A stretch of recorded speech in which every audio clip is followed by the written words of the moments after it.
of people who are looking to make illegal channel crossings. But you mentioned the one in, one out policy. It's turned into be one in, one out, one back, because the French aren't actually keeping them. Actually, what's happened, Trevor, is... The intelligent view would be asking... But let me just challenge that, because the individual who returned was quickly picked up by us. Two of them. Yes, and the biometrics immediately showed us that this is a person who's got no right to be here and had already been returned to France. We've already deported one of those individuals. The second is due for deportation very soon. We are showing the organised crime gangs and the migrants themselves who are looking to get in the channel, this is not worth your time. This is not a deal worth doing. Do not get in that boat. Well, look, the intelligent viewer is going to ask, if it's all going so well, why the drama of a new policy? No, what we're acknowledging is that we need to deal with the pull factors that draw people in the first place. So, of course, we're doing the work upstream in relation to organised immigration crime. We're working with international partners to do so. We've already prevented 20,000. From the outset, Trevor exposes the core inconsistency in Mahmood's narrative. A government claiming victory while simultaneously rolling out emergency measures, Mahmood tries to balance reassurance with alarm. But the contradictions pile up quickly. Her insistence that the system works clashes with her own admissions that the incentives for illegal entry remain powerful. Trevor's calm questioning reveals how the government talks tough on borders while failing to resolve the underlying chaos. All right, well, let's talk about what you plan to do. I know that you've been talking to the people who run the system in Denmark. And the aim here is to make it harder for asylum seekers to come to UK, easier for them to be deported, less in, more out. What exactly are you planning to do that hasn't actually been done before? Well, we're going to change a generations-old assumption that providing refuge is permanent. In fact, we're going to make that a temporary status that will be reviewed every 2.5 years. We still believe very strongly, and I believe, that we must provide sanctuary those who are fleeing wars and danger and conflict abroad. We still want to be a country that does that. But at the moment, our system is particularly generous compared to other countries in Europe, where after 5 years, you're effectively automatically settled in this country. We will change that so that the status you get when your claim is granted and you're accepted as a refugee is for 2.5 years, and which is renewable every 2.5 years, and you're on a much longer path to permanent settlement in this country of 20 years. So that is changing the way that we look at refugee status, and it is designed to prevent some of those pull factors, because what I also want to do alongside the changes that I'm making on reducing those pull factors is to create more safe and legal routes for people to come here legitimately at our invitation, which we believe is the best way to bring people over from danger abroad and help them settle in this country. All right, well, let's take these in turn. It'll be 20 years before a refugee can apply for permanent settlement. But why would a young man who's coming to work and by and large is going to work in the black economy, send money home, why do you care about that? Because he's actually going to go home before that 20 years is out. Well, we know that from what actually some of these individuals tell us themselves, that one of the draws to this country is the relatively generous periods of stay and ability to access permanent settlement very quickly, but also the family reunification rights that used to be the case, where effectively after 5 years you've got automatic family reunification. That was halted by my predecessor. That is one of the changes that we will be announcing as well. But so he's still there are 10, 15 years that he can work, he can build up money, he can send money home. We know remittances have gone up more than doubled in the last decade. That's why people do this. Well, there's two things I would say to that. Firstly, as you will know, we're clamping down on illegal working in this country. We've announced new checks with digital ID, which is where we want to be by the end of this Parliament, one credential that allows employers to check someone's right to work in this country. Since we've been in office, there have been over 11,000 raids designed to tackle illegal working. We've made over 8,000 arrests, and actually 1,000 people have been removed from this country as a result of that enforcement activity. So we've massively ramped that up, but we know we need to go further. I want to come back to that. Well, the other thing you want to do is to get the judges to be tougher. Does that mean, for example, you'd make it impossible for someone to claim they wouldn't be safe in France, as has happened recently? Well, actually, as it happens, people have been pursuing claims that suggest that they wouldn't be safe in France, or that the standards of accommodation in France aren't as good as they are in this country. We have been challenging those cases in court, and we've pretty much been winning all of those challenges. That's under the one-in, one-out agreement that we have with the French. And actually, we've got a very successful track record now of a few months of winning those cases in court. So we have good arrangements at the moment. But what I'll be announcing tomorrow is what the government intends to do on Article 8 of the European Convention on Human Rights, in particular, which is around the right to family life, where we want to constrain in legislation the way that that is applied in immigration cases. I think that's the right thing to do, because we've seen an expansion of the way that that right is applied in a way that is designed to frustrate the removal of those that, under our immigration rules, would not have the right to be in this country. So there will be legislation that will follow in relation to Article 8 and immigration cases. And we're, of course, discussing further reform, particularly on Article 3 of the European Convention, with our European partners as well. So yes, we are looking at legal changes as well, but we are also challenging decisions here in this country and winning those cases too. But you're not actually doing everything that Danes do, because that's all about essentially stopping people at the borders or returning them.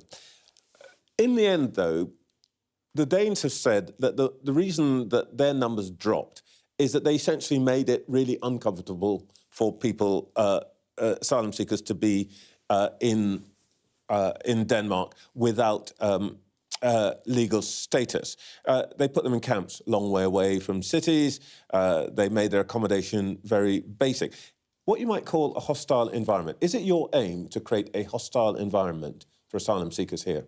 No, my aim is to deal with illegal migration, to stop this being an issue that is dividing our country and that is causing huge pressure across our communities. And I want to do that by reducing the number of arrivals that come across boats across the Channel into our country. And that is why we are changing that generations-old assumption of permanent status into a temporary status. But they will still have a pretty high chance of not being caught. Right now, the chances are sort of 1 in 30 are being returned.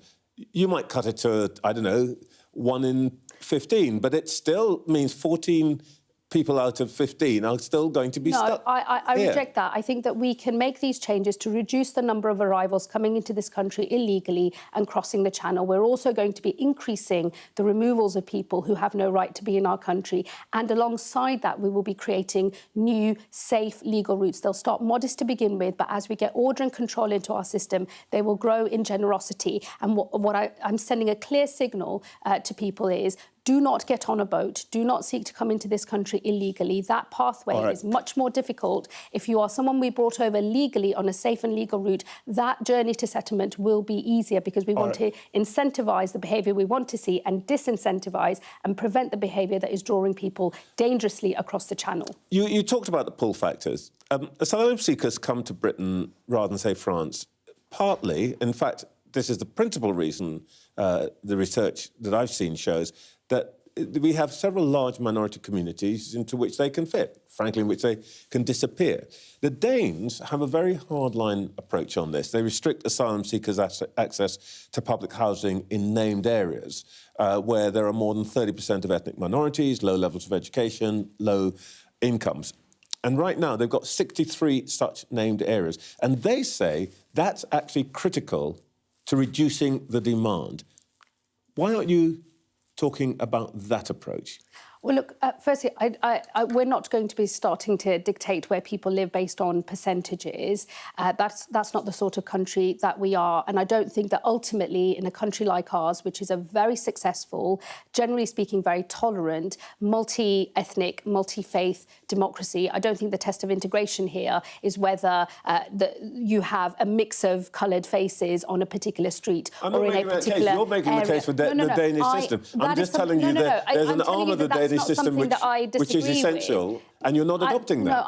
In Labour's immigration strategy, it seeks the same results as Denmark without adopting the procedures that enabled those outcomes. Britain, we are told, must minimise pull factors, tighten enforcement, restructure refugee status, challenge legal impediments and prevent risky channel crossing.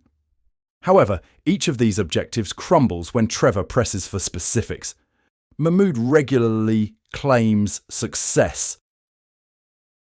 Speedy biometric identification, swift removals, judicial victories. But these examples fall flat when compared to reality returns remain vanishingly low. The chances of being removed after entering unlawfully are around 1 in 30. Statistics Mahmood avoids by simply rejecting them and providing no other data. Hard data matter, but rhetorical rejection does not. Trevor's power is in forcing her to confront the disparities between political rhetoric and operational reality. When she describes a 20-year settlement track, he asks the obvious question: why should it matter to a young illegal worker who intends to work off the books and return home long before then? Mahmood can't give a persuasive answer because there isn't one. The policy focuses on optics, not incentives. The digital ID crackdown fared no better. Mahmood speaks about raids, arrests and removals, but Trevor points out that Britain's underground economy remains a booming magnet for people looking for cash-in-hand work. Enforcement is simply too sporadic to discourage demand. 1,000 removals in a year is a political soundbite, not a system-wide deterrent. But the most stunning interchange occurs when Denmark's effective and contentious neighbourhood regulations are implemented. Denmark prohibits asylum seekers from residing in places with high populations of minorities and low-income levels, acknowledging that integration cannot occur when parallel societies arise. Mahmood instantly dismisses the concept, claiming it is incompatible with British principles. Trevor's response is devastating. That strategy is precisely what made the Danish system function, and that is the crux of the situation. Labour wants the headline, "We are tough on illegal migration," without implementing the measures needed to effect meaningful change. It duplicates the Danish model's branding rather than the substance. Mahmood portrays Britain as accommodating, while tolerating a system that exacerbates community tensions, overburdens resources, and encourages risky crossings. Trevor explains these discrepancies with clarity and precision. Mahmood departs the studio with a policy that appears firm, but is doomed to fail for the very reason she failed to tackle. Let us know what you think down below in the comments.